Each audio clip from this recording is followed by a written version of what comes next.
Les Google Docs, vous connaissez? Alors aujourd'hui, nous allons faire un tutoriel sur comment utiliser les Google Docs afin de pouvoir publier des informations écrites. Et ça, je le fais pour le bénéfice de vous, mon audience, mais aussi mes élèves de cette année. Alors, lorsque nous avons un nouveau document en Google Doc, c'est un document qui a absolument aucun formatage sur celui-ci. Alors, si moi je veux organiser mon document, la première chose, bien sûr, c'est d'avoir un bon titre. Donc, moi, je vais ajouter le titre de ma classe. Donc, ce sera comment utiliser un Google Doc. C'est excitant, je vais le faire avec vous. Et on est dans le mois de septembre 2021, aussi bien écrire la date, comme ça on a un titre qui est spécifique et on sait exactement ce qui se passe. Ce que vous venez de remarquer, c'est que aussitôt qu'on fait des changements dans ce document, c'est sauvegardé automatiquement. Et on peut même aller voir quel est l'historique des versions, surtout si on trouve qu'il y a quelque chose qu'on avait fait dans le passé et qu'on aimerait aller revoir. On peut aussi, bien sûr, voir qui sont les contributeurs de ce document. Alors, si moi je veux écrire des informations, on utilise le clavier et on va, par exemple, dire bonjour. Maintenant, moi j'ai écrit un texte tout à l'heure que je vais inclure ici. Donc, voyons voir si je peux aller le chercher. Ici, donc, moi je vais prendre des informations comme ceci. Je vais faire copie et je vais le mettre dans notre nouvelle donnée ici. Donc, nous avons des informations qui est très utile. Parfait. Alors, que pouvons-nous faire maintenant à l'intérieur de ce document? Ma suggestion, bien sûr, c'est puisque nous sommes en français, c'est d'aller à Fichier ici et d'aller en bas et de regarder la langue. Et lorsqu'on regarde la langue, moi je trouve que c'est important de dire que c'est un document qui est en français. Donc je vais mettre le français du Canada. Comme ça, ici, Google, s'il y a des typos, ils vont pouvoir nous aider, bien sûr. Donc si je dis c'est important de communiquer, et disons que j'ai des lettres ajoutées, Google peut nous dire, ah, ce n'est pas vraiment un mot français, et il peut nous donner des informations utiles sur un vocabulaire ou un mot spécifique. Donc ça fonctionne bien. Si on va ici à Fichier, bien sûr, on peut faire plusieurs choses possibles. Par exemple, si on veut l'effacer, on peut le déplacer directement dans la corbeille. Moi, je peux déplacer mon fichier où je veux sur mon Drive et donc c'est fantastique de ce côté-là. L'autre chose qui est intéressant aussi, c'est de pouvoir regarder quels sont les autres aspects possibles. Donc, on peut bien sûr modifier notre document. On peut l'afficher, à savoir comment est-ce qu'on peut le faire. Donc, par exemple, moi, si je veux l'avoir au plein écran, vous voyez, nous n'avons plus en haut les informations de formatage, mais on peut voir ici tout le texte et maximiser notre écran. Donc, si je fais Escape, je me retrouve ici avec mon document. Donc, ça, c'est parfait. Autre chose que l'on peut faire, bien sûr, moi j'aime bien. Alors ici, j'ai un grand titre. Donc, si moi je fais ceci et je fais un grand titre, ce que vous pouvez faire, vous pouvez dire, par exemple, j'aimerais le mettre de façon en caractère gras. Et moi, j'aime bien ici, avec le plus, on le met à la grosseur que l'on veut. C'est fantastique. Une autre chose que l'on peut faire aussi, c'est que si on regarde cela, et c'est notre première ligne, on peut regarder ici le texte. Est-ce que c'est un texte normal ou vous voulez en faire un titre? Si vous faites un titre, vous mettez ça ici et il va en faire un titre. Par contre, si vous trouvez que vous n'aimez pas qu'il y ait des mots qui sont sur deux lignes, alors moi, c'est pour ça que souvent j'utilise les petits moins et plus ici. Voilà, pour avoir quelque chose de fantastique. Alors ici, nous allons prendre le temps de découvrir les Google Docs. Au lieu de faire un texte normal, moi, je vais faire un titre ici un peu plus petit. Je vais faire comme ceci. Alors, vous voyez que les caractères sont plus petits, mais là encore, il y a des mots en bas. Donc, moi, je vais utiliser ça comme ceci, comme un sous-titre. Nous avons donc des informations qui sont intéressantes de ce côté-ci. Maintenant, qu'est-ce que l'on peut ajouter? Si par exemple, j'aimerais ajouter une image, alors on peut aller à Insertion ici. On peut ici dire, j'aimerais avoir une image. On peut le téléverser. Donc, si vous avez une image sur votre ordinateur, mais vous pouvez aussi aller sur les photos. Donc, vous allez sur Google et vous pouvez faire une recherche utile. Donc, ici, je vais faire Google Doc comme ceci, voir quelle photo. Il n'y a pas de photo. Si je fais Google seulement, voyons voir. Voilà, aucune photo, donc c'est fantastique. Donc, faisons une image qui pourrait être intéressante. Nous allons faire Canada, tiens. Aucune photo n'a été trouvée dans votre compte. Ah, je comprends, c'est quelle est la difficulté. Donc, ça, c'est les photos et les albums. C'est pas ça que je veux. Voyons voir qu'est-ce que c'est. Je veux image recherchée sur le web. Voilà ce que je cherchais. Donc, si je fais Google Doc, comme ceci, ça va me donner des images utiles que l'on peut faire. Une chose que j'aime moins de ceci, c'est que ça nous... Alors, si moi je clique ici, ça met et je l'insère dans mon document, je peux voir. Alors, c'est des images qui sont que l'on peut utiliser sur le web, qui fait partie de Google et qu'il n'y a pas de droit d'auteur, je pense. Alors moi, ce que je préfère toujours décider d'aller sur l'Internet de façon à ce que l'on puisse, lorsqu'on a des photos, ajouter quelle est la source. Donc, si moi je vais ici, comme ceci, et je fais Google Doc comme ceci,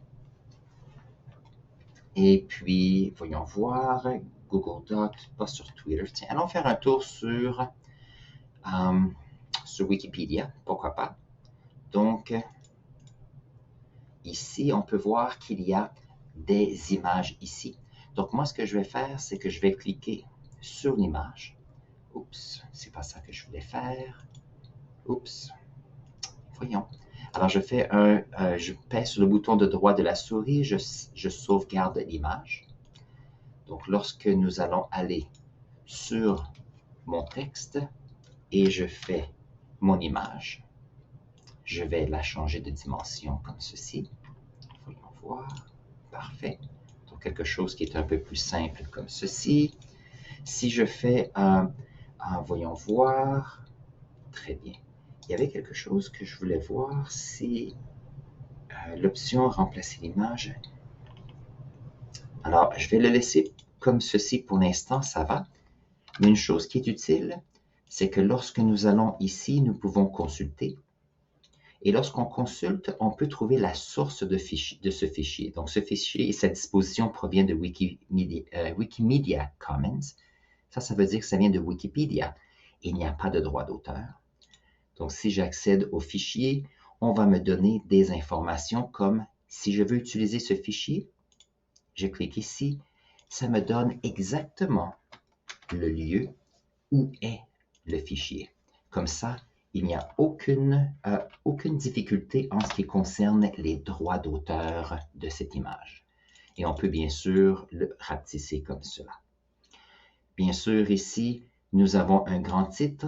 Si nous voulons, on peut le mettre en caractère gras, en italique. Nous pouvons aussi le souligner, qui est fantastique. Ici, nous avons un A. Ça, c'est pour la couleur du texte. Donc, disons que moi, j'aimerais utiliser une couleur mauve comme cela. Ça me permet de le changer. La couleur du surlignage ici, qu'est-ce que c'est? C'est que si, par exemple, moi, je trouve qu'écrire un texte pour nos classes, c'est la partie la plus importante, je peux aller ici et faire un surligneur. Moi, j'aime bien le orange. Et il y a un surligneur qui se passe ici. Donc, ça, c'est fantastique. Tout à l'heure, nous avons inclus un lien. Nous pouvons aussi aller ici pour insérer un lien. Et ça, ce qui est intéressant, c'est que si nous avons notre lien, on peut dire ici lien pour photo, comme ceci. Alors, qu'est-ce qui arrive? C'est que nous avons un lien qui est beaucoup plus petit. Comme ça, on n'a pas besoin de mettre cette longue adresse, adresse de site web. Donc ça, c'est très utile, bien sûr. Autre chose intéressante, donc si on dit ce texte-ci, on peut aussi changer l'alignement. Si on a ici, on peut le mettre au centre du texte ou on peut le mettre soit ici du côté gauche, on peut même le mettre du côté droit. Donc, lorsqu'on fait un rapport, ceci peut être utile pour certaines personnes. Si on fait justifier, ici ça ne fonctionne pas, je vais montrer un exemple de justifier. Si j'ai mon texte ici, on peut voir qu'à la fin, les mots arrivent où la phrase se termine. Mais si je vais comme ceci, ça fait que les mots vont jusqu'aux marges. Donc ça, c'est fantastique. Nous pouvons aussi, bien sûr, changer l'espace entre les lignes. On peut mettre 1,5 si vous voulez le mettre à double interligne. Pour faire votre rapport, c'est parfait. Moi, je vais le remettre ici juste un petit peu plus que 1. Cela paraît très bien ici. Alors, nous avons inséré une image. On peut insérer des tableaux, des dessins si on veut. Il y a des graphiques, bien sûr. Donc ça va faire partie des autres informations que nous allons faire dans le futur. On peut aussi ajouter des en-têtes et des numéros de page, bien sûr. Donc ça ici, ça va faire partie de notre vidéo avec des informations plus spécifiques. Mettons un en-tête, ça pourrait être intéressant. Donc si moi je fais un en-tête ici, je vais dire par exemple notre classe de communication en affaires, comme ceci. Et puis si je clique sur mon texte ici, nous allons avoir un en-tête. Et si moi je descends, et on peut voir que notre en-tête continue. Voyez ici, on a notre en-tête qui est en haut de la page ici, notre classe de communication des affaires, ainsi que ici tout à l'heure. Donc les en-têtes sont fantastiques de ce côté-là. Autre chose utile aussi, je vais vous montrer, alors on peut regarder pour la vérification de l'orthographe et la grammaire. Ça fonctionne habituellement très bien, mais il faut quand même être au courant que quelquefois, ils peuvent manquer certaines choses. N'oubliez pas que c'est un logiciel qui atteint bien sûr la perfection, mais qui n'est pas encore parfait. Nous pouvons bien sûr avoir un dictionnaire si nous voulons chercher un mot. Donc, si j'ai lorsque, et nous avons un dictionnaire, ici, pour trouver la définition et synonyme du mot. Donc, ici, j'ai lorsque. Alors, il n'a pas la définition. Je devrais vérifier qu'est-ce que c'est. Si j'ai important, ici, qu'est-ce que ça dit? Important. Je n'ai jamais utilisé cette fonction. Ah, voilà. Donc, on doit taper ici et ça nous donne ici qu'est-ce que c'est? Un adjectif. Et on a ici l'information qui est en anglais. C'est intéressant. Il faudrait essayer de voir pourquoi c'est comme ça. Retournons ici sur notre fichier. Regardons la langue. Et tout à l'heure, j'avais mentionné que c'était la langue française. Donc, c'est intéressant. J'ai appris quelque chose aujourd'hui. D'autres outils qui peuvent être intéressants pour certaines personnes, il y a ici la saisie vocale. Donc, la saisie vocale va comme, voyons voir, la saisie vocale va comme ceci. Donc, vous avez ici un petit micro. Et si vous avez votre langue en français, parce que ici Google reconnaît la langue française, nous pouvons dire en cliquant ici pour parler et voyons voir ce que nous allons faire. J'espère que vous avez eu la chance d'apprendre quelques concepts intéressants sur Google Docs. Je sais que cela va vous aider énormément. Point. Et on fait un point ici et on peut voir que ce qui est intéressant, je dois éteindre cela. Donc lorsque je reclique dessus, ça le déteint. Alors j'espère que vous avez eu la chance d'apprendre quelques concepts au pluriel, intéressants au pluriel sur Google Docs. Et bien sûr, les Google Docs, c'est avec un S. Et je sais que cela va vous aider énormément. Donc pour les personnes qui aiment taper, c'est fantastique. Il y a des personnes qui tapent les mots et peuvent écrire rapidement sur un clavier. Par contre, d'autres personnes ont plus de difficultés.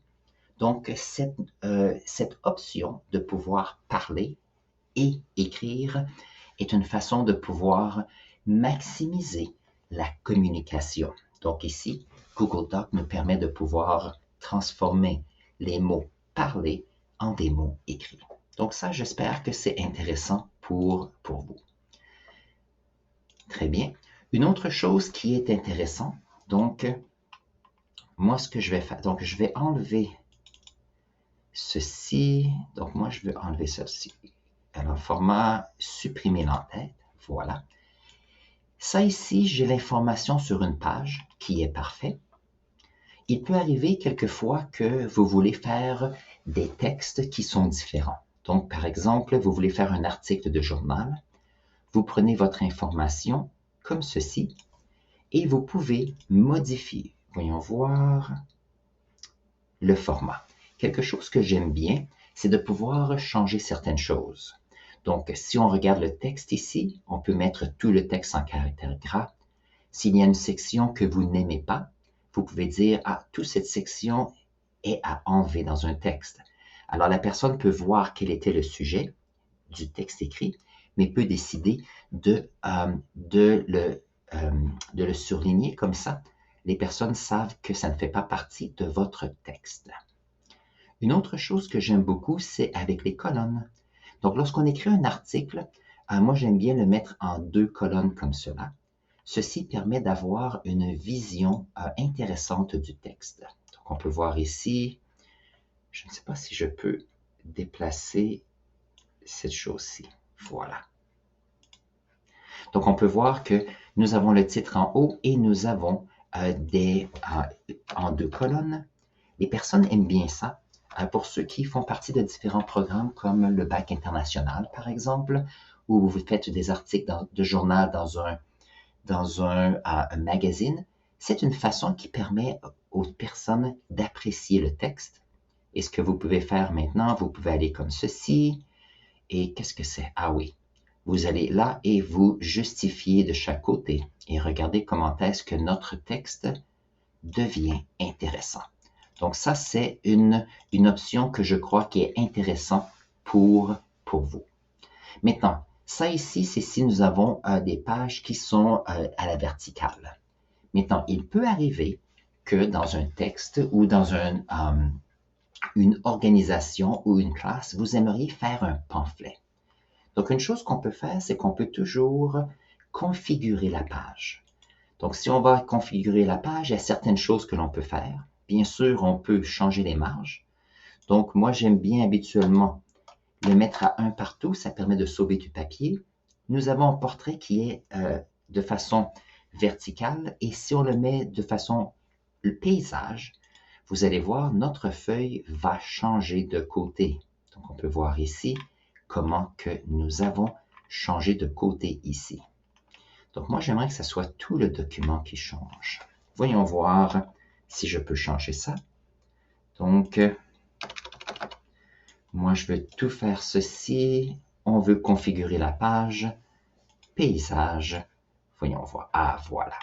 Donc, maintenant, nous avons notre page qui est en 2. Et ce qui est intéressant de ce côté-ci, c'est que si vous voulez faire des pamphlets, vous pouvez faire, par exemple, une feuille qui est pliée en 2 avec des recto-verso, des textes intéressants. On a des dépliants intéressants. Les personnes vont dire brochure en anglais ou des brochures, peut-être pas en français, et des pamphlets. Une autre chose que quelqu'un pourrait dire, moi, je n'aime pas avoir 2 colonnes, mais j'apprécierais avoir 3 colonnes. Donc, quelqu'un pourrait décider. Voyons voir. Où est-ce que c'est affiché? Insertion, non. Format, voilà. J'ai 2 colonnes. Si on le met en 3 colonnes, à ce moment-là, on se retrouve ici avec un document où on pourrait, si on a les 2 côtés, on peut plier ce document pour en faire un pamphlet qui est plié. Moi, je trouve que c'est fantastique. Alors, pour les personnes qui travaillent pour une organisation, pour les personnes qui veulent faire un pamphlet en classe, ça, c'est une chose qui est fantastique. Alors, ça ici, c'est un peu le début de notre classe. Si on veut changer le type de format, n'oubliez pas que ici, mon texte utilise Arial, mais si vous préférez un autre, en autant que ça soit facile à lire, quelqu'un pourrait dire, moi je préfère Pacifica. Moi je trouve que c'est plus difficile à lire, mais c'est à vous de décider quel type de caractère que vous voulez faire. Et voilà. Et bien sûr, lorsque vous voulez imprimer votre document, vous pouvez le faire ici. Et la dernière fonction que j'aimerais montrer pour vous, c'est si vous allez à Fichier ici et vous faites télécharger, vous pouvez télécharger ici votre document sous format PDF. Donc, lorsqu'on fait sous format PDF, on se retrouve donc avec un document qui peut être partagé très facilement. Alors, ça ici, c'est ce que je voulais montrer avec Google Doc. J'espère que vous avez eu la chance d'apprendre des fonctions intéressantes.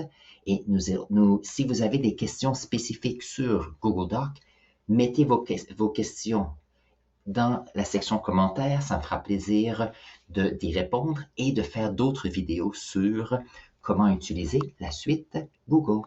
Alors sur ce, passez une excellente journée et vous verrez à la droite ou à la gauche de la dernière partie du vidéo, vous allez voir un lien pour une autre vidéo sur la suite Google. Alors sur ce, passez une excellente journée et on se voit aux prochaines vidéos.